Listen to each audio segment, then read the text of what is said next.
محدثاتها وكل محدثة بدعة وكل بدعة ضلالة وكل ضلالة في النار أما بعد أيها الإخوان والأخوات في الله أعزني الله وإياكم para ikhwan dan juga akhwat saudara-saudariku jamaah salat maghrib Masjid Jami' An-Nur yang mudah-mudahan kita semua senantiasa diberikan limpahan rahmat, keberkahan dan juga kemuliaan dari Allah Subhanahu wa taala.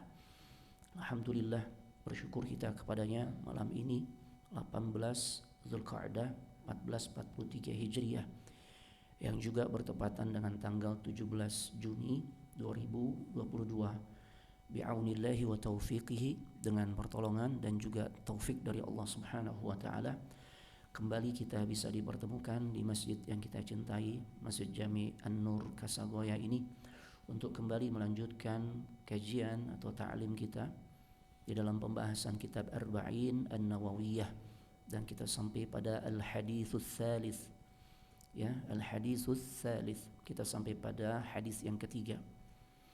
Taib, hadis ini melalui jalan sahabat an Abi Abdurrahman Abdullah ibn Umar ibn Al-Khattab radhiyallahu ta'ala anhumah, dari Abu Abdurrahman. Ini kunyah ya, ini kunyah. Namanya adalah Abdullah. Ya, nama sahabat yang meriwayatkan hadis ini adalah Abdullah. Julukannya Abu Abdurrahman karena beliau memiliki salah seorang anak yang bernama Abdurrahman, dan itu merupakan bagian dari sunnah juga. Ana Fakhrur Razi, ana punya anak yang pertama Aisyah, maka ana bisa dipanggil dengan sebutan Abu Aisyah. Ya, Abu Aisyah. Taib. Abu Abdurrahman, beliau adalah Abdullah. Abdullah siapa? Ibn Umar. Ya. Ibn Al-Khattab radhiyallahu taala anhuma. Makanya ya di sini kita sebutkan radhiyallahu anhuma atau radhiyallahu taala anhuma. Semoga Allah meridhai keduanya.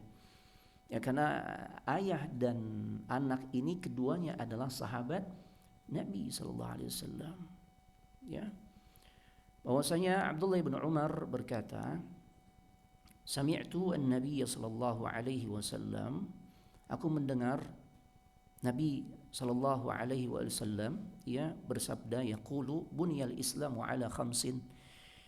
Islam itu dibangun di atas 5 perkara.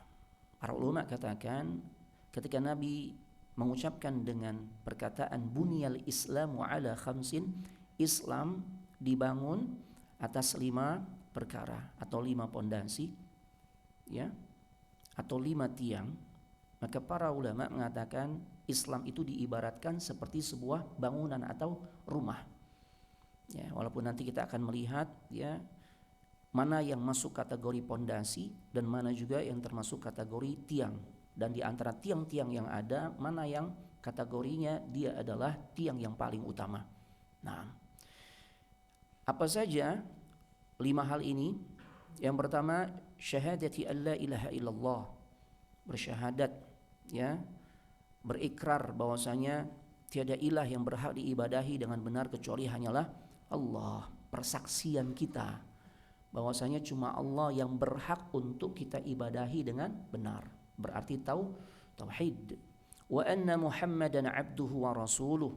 Persaksian yang kedua adalah kita mesti mengimani, meyakini tanpa sedikit pun memberikan celah keraguan, ya, yaitu kita sangat yakin bahwasanya Rasul sallallahu alaihi wasallam Muhammad abduhu wa rasuluh. Beliau adalah hamba Allah sekaligus juga sebagai utusannya, rasulnya. Ya, taib. Nah, ini penting. Karena kalau kita enggak meyakini Rasul sebagai utusan Allah, maka penghormatan kita, pengagungan kita terhadap beliau pun tidak akan bisa maksimal. Kita masih ada sisi keraguan dalam hati kita. Rasul juga manusia. Iya, tapi jangan lupakan abduhu wa rasuluh. Memang hamba Allah juga, manusia juga. Ya. Akan tetapi beliau secara khusus yang membedakan dengan kita, beliau adalah utusan Allah, rasulnya Allah. Ya. Taib. Bahkan Allah Subhanahu wa taala menegaskan, "Qul innama ana basyarum mithlukum yuha ilai." Ya. Qul innama ana basyarum mithlukum yuha ilai. Katakanlah sesungguhnya ya aku itu juga basyar, manusia seperti kalian. Akan tetapi yang membedakan beliau dengan kita yaitu beliau diberikan wahyu yang menjadi pertanda beliau menempati posisi sebagai utusan atau rasulnya Allah Subhanahu wa taala. Ya.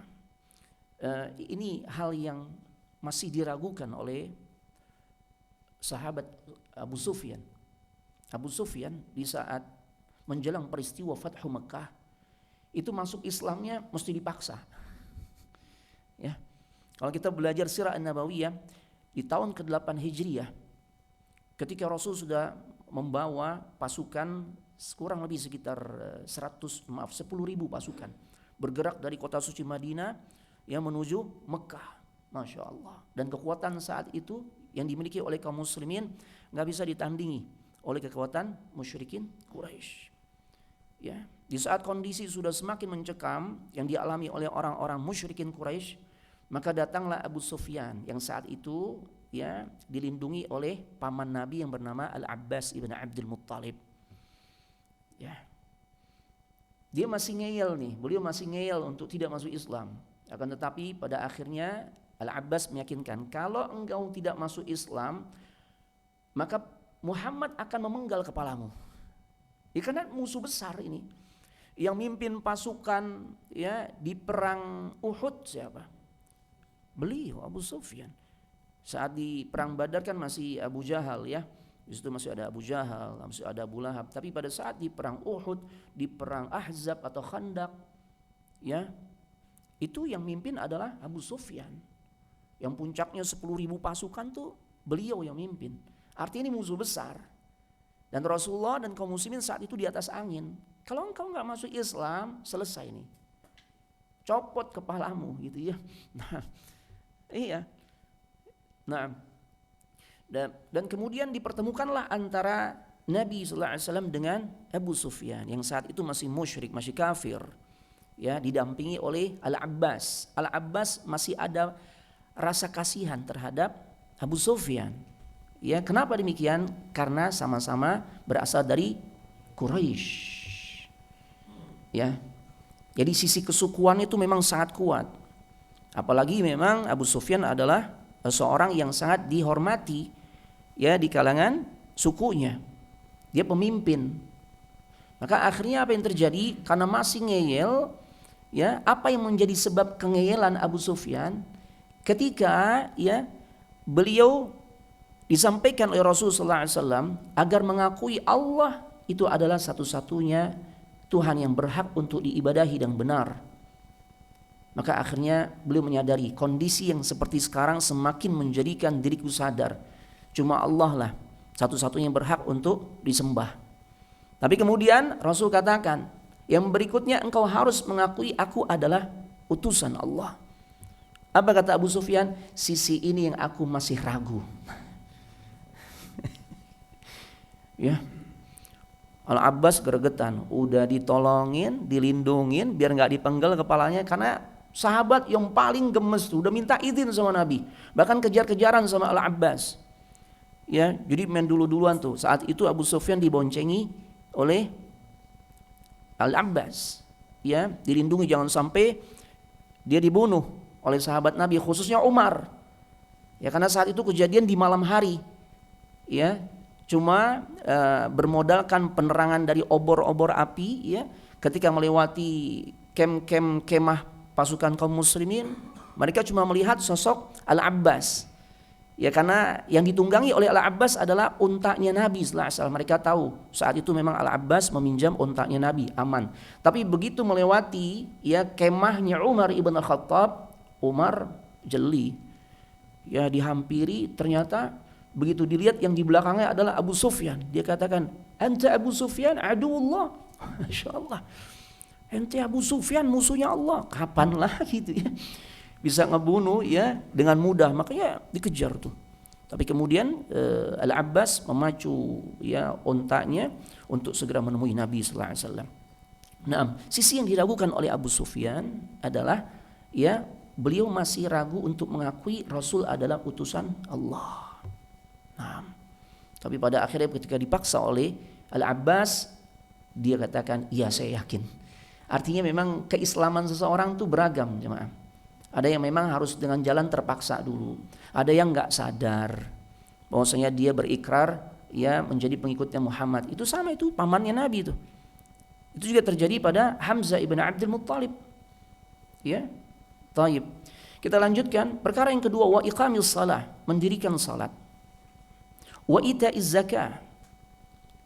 Unsur yang ketiga yaitu menunaikan zakat. Yang keempat, wa hajjil bait, menunaikan ibadah haji. Naam. Dan yang kelima, wa shaumi Ramadan, berpuasa di bulan suci Ramadan. Nah, di dalam hadis ini Rasulullah SAW mengibaratkan Islam itu dengan sebuah bangunan atau rumah yang memiliki ada pondasi dan ada beberapa tiangnya. Masya Allah. Dengan kata lain, jika siapapun di antara kita nih pengen memiliki rumah yang kokoh, yang kuat, yang gak gampang rubuh, maka rumah tersebut harus memiliki ya 5 unsur ini. Ada pondasinya dan ada 4 tiang penopang. Ya. Nah, pondasi ini ditempati oleh syahadat kita nih. Nilai tauhid itu pondasi, jemaah. Makanya ketika kita belajar tauhid, kita sedang membangun pondasi rumah kita sekuat-kuatnya. Sehingga enggak mudah untuk rubuh. Ya. Naam. Kemudian ada tiang yang paling kuat. Kenapa dikatakan paling kuat? Nanti kita akan dapatkan penjelasannya. Terjadi khilaf di kalangan para ulama ketika poin kedua ditinggalkan, ini bisa menyebabkan seseorang kharij minal millah, keluar dari Islam, atau dengan kata lain kafir. Nah, tiang yang paling sentral ini adalah salat. Nah, ya. Kemudian yang ketiga, tiang berikutnya ita'iz zakah, yaitu menunaikan zakat atau membayar zakat. Yang keempat yaitu berpuasa di bulan suci Ramadan, dan kelima ya berhaji ke Baitullah. Naam. Taib. Para ulama sepakat 2 kalimat syahadat itu pondasi yang paling utama. Ini mesti benar-benar kita fahami. Artinya apa? Barang siapa yang meninggalkan poin pertama ini, yaitu syahadat, atau rusak syahadatnya dengan sebab dia melakukan beberapa perkara yang bisa merusak syahadatnya, apa saja diantaranya? Syirik. Dengan beragam macam variannya. Bukan cuma COVID yang banyak variannya. Syirik pun ada variannya, jemaah. Iya. Syirik dari sisi al-i'tiqad, keyakinan. Syirik atas dasar cinta. Tuh. Orang kalau tidak bisa memanage cintanya dengan benar, itu bisa jatuh kepada kesyirikan ya? Jatuh. Kaumnya Nabi Nuh yang kemudian diazab oleh Allah, dibinasakan ya dengan banjir besar. Motivasi kesyirikan mereka apa sih? Cinta. Makanya disebut oleh para ulama syirkul mahabbah. Munculnya kesyirikan dengan sebab rasa cinta yang lebay gitu. Siapa yang mereka cintai? Bukan orang gila, bukan. Kalau sekarang kan banyak nih dicintai nih, katanya wali ini orang gila, jemaah. Ini benar-benar orang saleh. Waddan, Suwa', Yaghuz, Ya'uq, wa Nasra.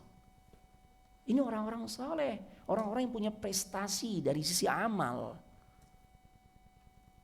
Ya, tapi dicintai dengan cara yang berlebihan.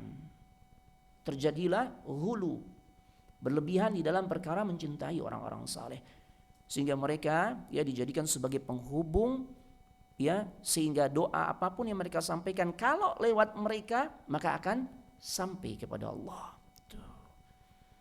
Ya. Ana bilang tadi bahwasanya kesyirikan ini dengan beragam variannya, termasuk juga orang jatuh kepada kesyirikan dengan sebab dia menjadikan faktor sebab untuk menghindarkan madarat atau untuk meraih manfaat sebagai penentu dari segala yang ia inginkan. Ya, dia yakini itu sebagai penentu utamanya, maka disebut dengan syirkul asbab. Orang jatuh kepada kesyirikan karena meyakini faktor sebab adalah penentu segalanya. Ya, kalau nggak sama dokter itu sih anak nggak bakal sembuh. Di mana posisinya Allah sebagai asy-syafi yang maha menyembuhkan? Bergeser gak? Bergeser. Itu yang secara ilmiah loh ya, bisa menyebabkan orang tuh bergeser keimanannya, jatuh kepada kesyirikan. Ya, anak kalau nggak berobat sama dokter fulan sih, buang-buang fulus. Makanya mesti sama dokter fulan. Makanya antum juga kalau berobat sama dokter itu sembuh pasti itu. Lupa, ya, peranan Allah yang utama itu dilupakan. Jatuh dia pada syirkul asbab. Apalagi yang nggak ilmiah gitu loh. Kan kita tuh boleh mencari sebab, apakah sebab untuk menghindarkan madarat atau sebab untuk mengambil manfaat. Sebab untuk menghindari madarat diantaranya prokes di saat wabah lagi tinggi-tingginya. Itu kan menempuh sebab untuk menghindarkan madarat. Ilmiah enggak? Ilmiah. Tuh. Ya. Dibenarkan secara syariat. Tapi kalau kemudian kebergantungan hati kita kepada prokes yang kita kerjakan, nah ini nih bisa jatuh kepada kesyirikan. Itu sih cuma sebab aja, dan ternyata Allah buktikan, udah prokes luar biasa tetap kena gak? Itu Ustaz, tetangga anak, kalau belum ada info penegasan dari pemerintah, sekarang udah endemi, akan mau keluar, tapi ternyata sekeluarga kena. Itu dia. Karena bukan prokesnya yang menjamin kita nih terhindar dari madarat. Itu hanya bagian dari faktor sebab yang mesti kita jalani. Penentunya adalah Allah Azza wa Jalla. Taib. Apalagi yang enggak ilmiah tuh. Ya, yang harus nebus mahar. Ya, maharnya misalnya berupa parfum, berupa jimat, berupa tulisan-tulisan, ya, apalagi gelang bahar. Tapi gelang bahar kayaknya udah jarang ya. Tahu gelang bahar? Nah, itu biasanya buat ini nih, karisma. Nah, taib, cincin-cincin yang melingkar. Nah, ini. Taib, ini enggak ilmiah jemaah. Enggak ilmiah. Taib. Yang ilmiah saja bisa jatuh seorang kepada kesyirikan. Baik, kita lanjutkan. Jadi poin pertama, barang siapa yang meninggalkannya tentang masalah syahadat, tauhid, ya, pengakuan Allah satu-satunya sebagai Tuhan yang berhak diibadahi dengan benar, dan juga pengakuan bahwasanya Rasul sallallahu alaihi wasallam, Muhammad sallallahu alaihi wasallam satu-satunya yang wajib kita ikuti syariatnya. Kita boleh ikut ustadz, kita boleh ikut habib, kita boleh ikut ajengan, kita boleh ikut siapa lagi? Tuan guru, apa lagi sebutannya? Apapun sebutannya. Selama mereka ini mengikuti tuntunan Nabi sallallahu alaihi wasallam. Tuh. Ya, karena ini pondasi jemaah, pondasi yang enggak bisa dipisahkan nih. Antara tauhid kita kepada Allah, ya, dan juga pengakuan dan komitmen kita Rasulullah SAW sebagai utusan Allah yang wajib syariatnya kita ikuti. Nggak usah nyeleneh gitu loh. Nggak usah menyimpang, nggak usah memodifikasi dari apa yang telah beliau sampaikan dan ajarkan serta contohkan buat kita. Ya, nah itu kan namanya nggak yakin. Oh mungkin Rasul dulu lupa kali, makanya kita perlu nambahin gitu kan. Itu jemaah. Karena hakikat beragama, jika menyangkut pada poin yang kedua dari syahadat kita, itu mengikuti. Makanya ada konsep ittiba, ngikut. Dan wallahi kalau yang namanya ngikut itu lebih mudah dibandingkan memodifikasi. Insya Allah kita akan sampai pada hadis kelima itu. Nanti hadis kelima kemudian lebih dielaborasi lagi, diperdalam di hadis ke-28 tentang penyimpangan dari sisi syariat. Apa saja sebab-sebabnya. Nah, jadi kalau orang tuh meninggalkan poin yang pertama tentang syahadat, itu konsekuensinya murtad, keluar dari Islam. Para ulama ijma, enggak ada yang khilaf satupun. Ya. Lalu bagaimana ketika yang ditinggalkan adalah 4 rukun selain syahadat? Ini menjadi poin pembahasan kita juga. Para ulama berbeda pendapat mengenai hal ini. Ya. Nah, perlu kita pahami, Orang-orang yang meninggalkan salah satu dari 4 rukun Islam selain syahadat itu terbagi menjadi 2 golongan, jemaah. Ya. Orang-orang yang meninggalkan, misalnya meninggalkan salat, meninggalkan puasa, meninggalkan zakat, meninggalkan haji, ya, itu dibagi menjadi 2 golongan. Yang pertama, dia tinggalkan 4 tiang tadi dengan keyakinan, didasari keyakinan 4 hal ini nggak wajib. Salat nggak wajib. Kenapa ente tinggalkan tuh? Salat misalnya salah satunya, ya, atau zakat atau puasa atau haji. Kenapa Anda tinggalkan itu? Padahal dia termasuk bangunan Islam. Unsur yang akan membuat bangunan Islam menjadi kokoh. Kenapa Anda tinggalkan? Dia katakan, karena saya yakin nggak wajib. Tuh. Kalau yang seperti ini, ya, dia meninggalkan salah satu, apalagi 4-4-nya, dari 4 perkara tadi yang selain syahadat, karena dasarnya keyakinan yang menyatakan semua itu tidak wajib, maka hukumnya pun kafir berdasarkan kesepakatan para ulama. Ijma juga nih. Ya, kenapa demikian? Pertanyaannya kan gitu. Karena, ya, rukun Islam yang 5 ini disebut oleh para ulama, disilakan ma'lumun minad dini bid darurah. Itu sebenarnya adalah hal-hal yang sudah sangat prinsip, pasti diketahui oleh semua muslim. Yang dimana tingkatan keislamannya itu nggak mesti harus dia seorang ulama, enggak. Dia orang awam sekalipun ditanya tentang perkara syahadat, salat, zakat, haji, dan puasa, mereka yakin dan mereka percaya dan mereka faham, tahu semua itu adalah kewajiban. Makanya kalau diingkari jelas mereka kafir. Ya, sebagaimana perkataan Imam Ibnu Taimiyah, Syekhul Islam Ibnu Taimiyah, fa innal imana biwujubil wajibati adh-dhahiratil mutawatirati wa tahrimil muharramati adh-dhahirati al-mutawatirah huwa min a'zami usulil iman wa qawaidid din wal jahidu laha kafirun bil ittifaqi ma'a anna al-mujtahida fi ba'diha laysa bikafir bil ittifaqi ma'a khata'ihi. Sesungguhnya beriman akan kewajiban hal-hal yang wajib dan pelarangan hal-hal yang memang jelas keharamannya, dan itu pun berasal dari sumber yang mutawatir, yang nggak perlu diragukan lagi tentang keotentikan informasinya. Itu termasuk pokok-pokok keimanan yang paling agung, dan termasuk dia adalah pondasi di dalam bangunan Islam. Oleh karenanya barang siapa yang mengingkarinya, maka dia telah kafir dengan kesepakatan para ulama. Ya, nah ini dijelaskan di dalam Majmu' Fatawa. Ya, kemudian Bapak Ibu jemaah sekalian yang semoga dimuliakan oleh Allah Subhanahu Wa Taala. Jadi kita faham ya betapa konsekuensinya sangat berat ketika seorang meninggalkan salah satu di antara 4 perkara selain syahadat. Kalau syahadat udah bukan jadi pembicaraan kita lagi. Syahadat itu udah jelas tuh. Ya, kalau nggak ada pada diri seorang maka dia telah murtad. Ya, karena dia pondasi. Bagaimana mungkin sebuah bangunan atau rumah bisa berdiri dengan kokoh jika pondasinya aja tuh udah rapuh, jemaah? Nggak akan mungkin bisa berdiri dengan kokoh. Nah, yang menjadi bahan pembicaraan kita ini adalah yang 4 ini nih. Selain syahadat. Kalau memang dia tinggalkan karena disertai keyakinan, nggak wajib. Maka ini pun para ulama sepakat tentang kekufurannya. Status kekufuran yang bisa menimpa diri orang tersebut. Yang kedua, ketika seorang meninggalkan salah satu di antara 4 rukun Islam selain syahadat, ya, bentuknya, modelnya adalah orang yang dia meninggalkan hal tersebut, meninggalkan sholat, meninggalkan zakat, puasa ataupun haji, namun dia tetap yakin tentang hukum kewajibannya. Ya, tayyib. Dia masih tetap yakin. Nah, dia tetap yakin tentang kewajibannya, walaupun memang dia tinggalkan tuh. Dan para ulama berselisih pendapat tentang hal ini. Pendapat pertama, ini pendapat yang kencang nih, yang mengatakan kafir. Ya, mengatakan kafir bagi apapun dari 4 perkara ini yang ditinggalkan, maka dia statusnya adalah kafir. Ini yang paling kencang nih. Yang kedua, yang mengatakan kafir bagi yang meninggalkan sholat saja. Nah, ya, sebagian mengatakan kafir kalau yang ditinggalkan adalah perkara sholat. Yang ketiga, kafir jika yang ditinggalkan adalah 2 hal, yaitu sholat dan juga zakat.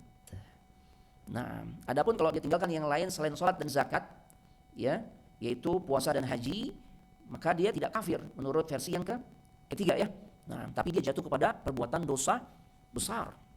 Ya, ini di antara riwayat yang disampaikan oleh sebagian ulama ya, Hanabilah. Ya. Kemudian pendapat yang keberapa sekarang? 4 ya. Pendapat yang keempat, orang yang meninggalkan salah satu dari rukun Islam yang 5 selain 2 kalimat syahadat, Ya. Namun dia masih meyakini kewajibannya, maka dia tidak kafir. Ya. Dia tinggalkan sholat, dia tinggalkan zakat, atau dia tinggalkan puasa atau haji, tapi dia masih meyakini kewajibannya, maka ini tidak kafir. Ini pendapat yang mu'tamad ya di kalangan madhab Syafi'i. Ya. Baik. Di antaranya dinukil di dalam ya Syarah Al-Muhadzab, Al-Majmu' ya Syarah Al-Muhadzab. Baik, oleh Imam Nawawi. Nah, ini pendapat Imam Syafi'i. Di mana pendapat yang lebih kuat, Ustaz? Nah, pendapat yang lebih kuat yaitu pendapat yang mengatakan yang bisa berkonsekuensi kafir jika yang ditinggalkan adalah poin yang kedua, yaitu sholat. Makanya sebagian ulama mengatakan karena sholat ini merupakan tiang yang paling sentral. Karena memiliki konsekuensi, bisa kafir walaupun nanti status kafirnya ini butuh perincian. Nggak boleh sembarangan kita menjatuhkan status kafir. Ya ada sahib kita dia nggak sholat, kafir ente. Ya. Nggak bisa begitu gimana? Ya, taib. Nah, kemudian Bapak Ibu jemaah sekalian semoga dimuliakan oleh Allah Subhanahu Wa Taala. Ya, jadi perkara sholat yang menjadi pembahasan begitu panjang lebar di kalangan para ulama. Jika seseorang meninggalkannya itu bisa berkonsekuensi kafir. Selain poin syahadat ya. Nah, adapun yang lainnya mereka jatuh kepada dosa besar. Buktinya dalam sebuah hadis. Kenapa yang lain ini sampai tidak berkonsekuensi kafir gitu. Pendapat ulama yang menguatkan ia akan berkonsekuensi kafir selain syahadat ya, itu salat. Kenapa demikian? Para ulama menjelaskan di antaranya ya adanya sebuah hadis dari Rasulullah SAW yang menjelaskan orang yang ninggalin zakat, yang enggak menunaikan zakat itu masih ada kesempatan untuk masuk ke dalam surga. Dan kita paham seseorang yang enggak akan punya peluang untuk bisa masuk surga itu adalah orang statusnya kafir. Jadi golongan yang kekal di neraka itu kafirun. Ya. Yang kedua, musyrikun. Ya, musyrikun tapi kesyirikannya adalah syirik yang besar. Ya Husain, ya Abdul Qadir Jailani. Doanya jadi disebutnya doanya bukan kepada Allah tapi kepada mereka. Ya Badawi. Ya siapa lagi? Apalagi yang Mbah Fulan macam-macam ya. Mati saat itu. Maka jatuh dia dalam syirik yang besar. Ya, ini kekal di neraka tuh. Kalau yang seperti itu. Ya, menyembelih bukan untuk Allah, tapi dipersembahkan kepada selain Allah. Itu bentuk-bentuk syirik besar. Beristighatsah, meminta pertolongan dengan amat sangat dari perkara yang akan membinasakan dirinya kepada selain Allah. Itu syirik besar. Itu yang menjadikan seseorang bisa kekal di dalam neraka. Dan yang ketiga golongan munafik yang kelas kakap ya. Bukan munafik karena ada ciri-ciri kemunafikan. Ya, di antaranya salat subuh, salat isya, jarang kelihatan bahwa munafik kekal di neraka itu. Enggak. Ya, kenifakan yang sifatnya i'tiqad. Ya, baik. Nah, selain tiga golongan tersebut, ya, itu masih ada peluang untuk bisa masuk surga walaupun harus menghadapi konsekuensi digodok dulu tuh di neraka, diazab dulu di neraka.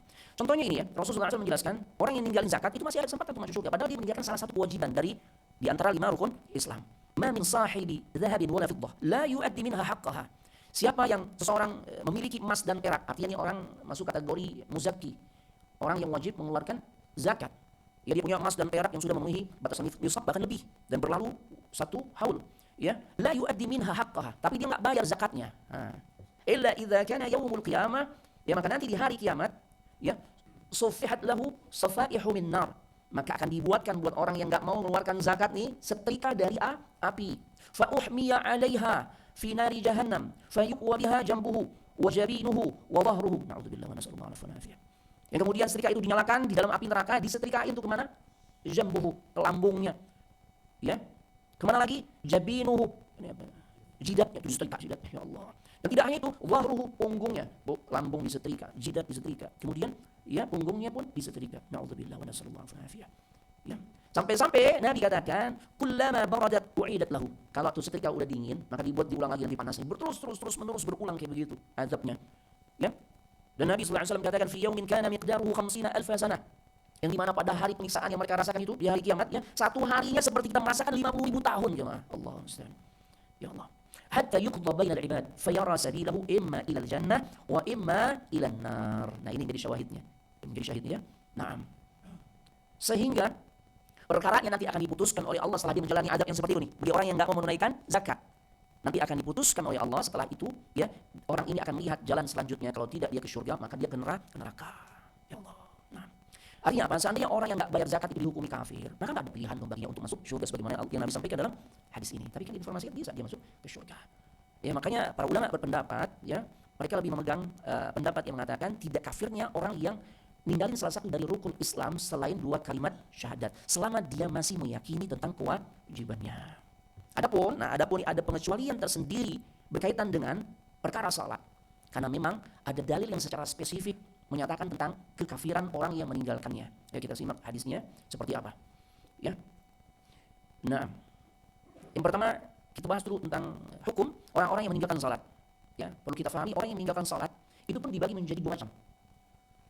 Yang pertama sebagaimana yang tadi itu tentang syahadat atau tentang perkara-perkara selain syahadat. Orang yang ninggalin salat karena meyakini salat itu memang enggak wajib. Ya.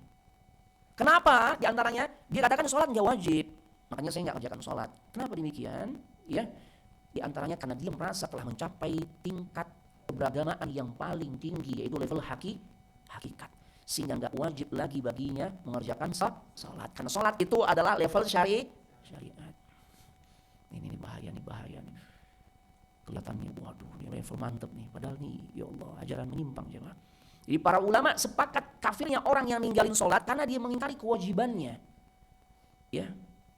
Atau dia merasa di antara motivasinya dia sudah mencapai level hakikat atau ma'rifat, level tertinggi. Ya, dibandingkan level di bawahnya yaitu syariat. Kalau masih salat itu masih level pemula. Antum masih TK, bahkan PAUD gitu ya. Kalau udah hakikat ma'rifat udah enggak butuh salat lagi. La ilaha illallah. Seakan-akan orang tersebut, para ulama katakan, dia telah menganggap dirinya tuh boleh keluar dari syariat Rasulullah sallallahu alaihi wasallam. Iya enggak? Orang Rasul salat sampai beliau wafat, sampai menjelang wafatnya, sampai pingsan berkali-kali itu untuk mengerjakan salat. Cuma manusia terbaik masih terkena kewajiban salat. Sekarang orang merasa dirinya levelnya udah sangat tinggi sehingga nggak butuh lagi syariat.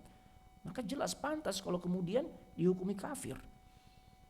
Ya, yang kedua, ada orang yang ninggalin salat ini karena malas, namun masih yakin salat itu wajib. Nah, disinilah para ulama berbeda pendapat nih.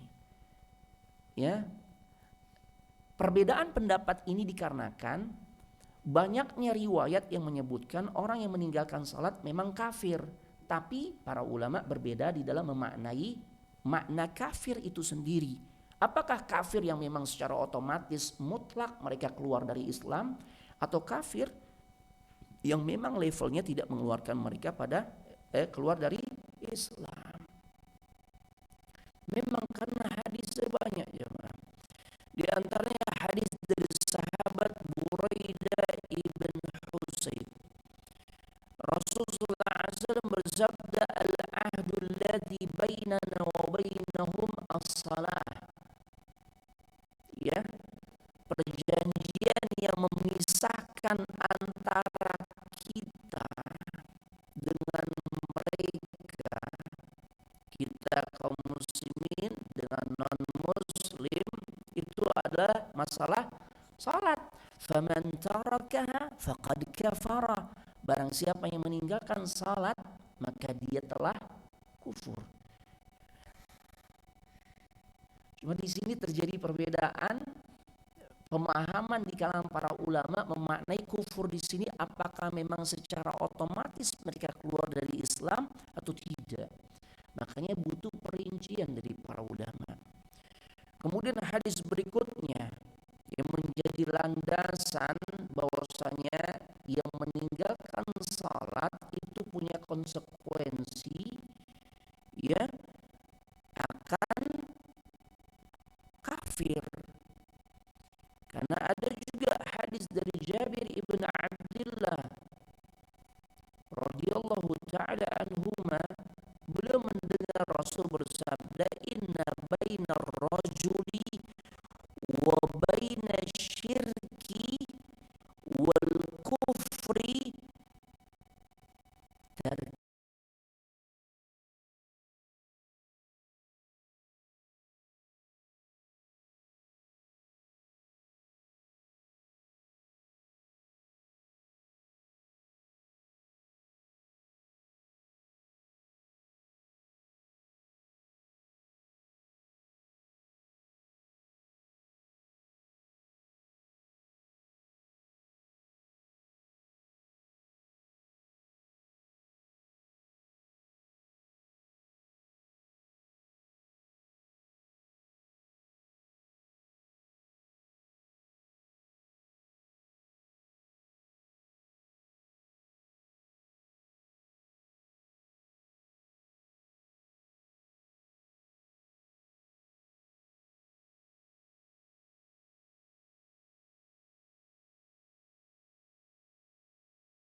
kassalah. Ya. Sesungguhnya antara seseorang dengan kesyirikan dan kekufuran, ya, itu pemisahnya adalah meninggalkan salat. Pembedanya itu. Ya Allah. Artinya yang beriman tuh salat, yang enggak beriman maka dia telah jatuh kepada kesyirikan sekaligus adalah kafir yang kecil. Sebagaimana syirik, ya, ada syirik besar yang punya konsekuensi kekal di neraka, ada syirik kecil. Syirik kecil menyebabkan orang kekal di neraka gak?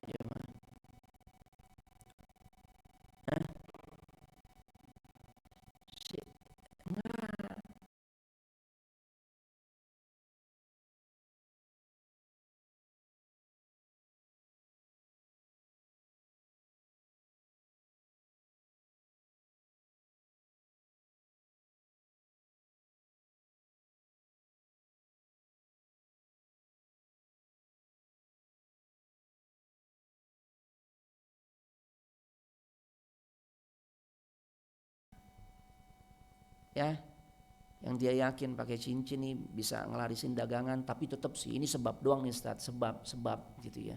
Yang ngasih rezeki sih saya yakin tetap Allah, tapi dia menempuh sebabnya sebab yang salah gitu loh. Nah, taib, itu syiriknya syirik kecil tuh.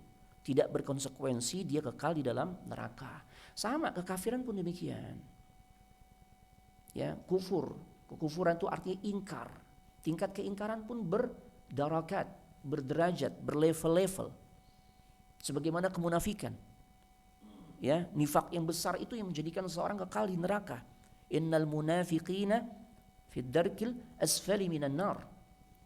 Ya, sesungguhnya golongan orang-orang munafik itu kekal berada di kerak api neraka, bagian api neraka yang paling dasar. Yang model kayak gimana kemunafikannya? Kemunafikan yang besar. Ya. Nah, jadi pendapat pertama ini mereka mengatakan tidak kafir, tapi mereka jatuh kepada perbuatan dosa besar. Karena kafir di sini maknanya kafir yang kecil, yang tidak berkonsekuensi, mereka otomatis keluar dari Islam. Karena memang banyak sekali redaksi di dalam hadis, di dalam nas, apakah hadis ataupun ayat Al-Quran, yang dimana redaksinya menggunakan kata kafir, tapi tidak secara otomatis kafir tersebut dimaknai keluar dari Islam. وَمَنْ لَمْ يَحْكُمْ بِمَا أَنْزَلَ اللَّهُ فَأُولَئِكَ هُمُ الْكَافِرُونَ. Barang siapa yang tidak berhukum dengan hukum Allah, maka sungguhnya mereka adalah golongan orang-orang kafir. Ini orang khawarij nih, kalau udah memahamin hadis ini, ayat ini, apa mereka katakan? Makanya kita tumpahkan darahnya, yang enggak berhukum dengan hukum Allah. Tuh. Makanya terjadilah apa yang terjadi, bom sana, bom sini, begitu. Kafir. Padahal coba tengok dulu bagaimana penjelasan para ulama, khususnya orang-orang yang paling faham tentang kandungan makna Al-Quran.